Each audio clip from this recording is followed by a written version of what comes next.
अस्सलाम वालेकुम। दोस्तों, मरवी है कि एक शख्स का गुजर किसी हसीन तरीन औरत के पास से हुआ।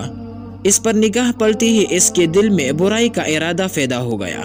वो इसके पास गया और अपने इरादे का इजहार किया। औरत ने कहा, जो कुछ तूने देखा है इसके धोखे में न पड़, ऐसा कभी नहीं हो सकता।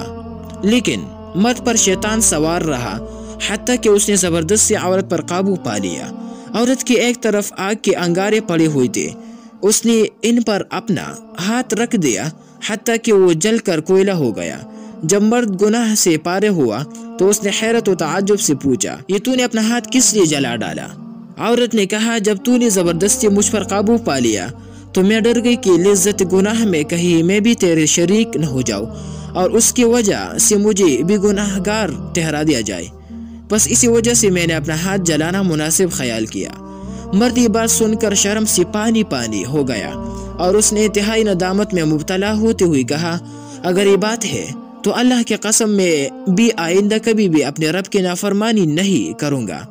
फिर उसने अपने तमाम गुनाहों से तौबा की और अल्लाह की इबादत में मशगूल हो गया।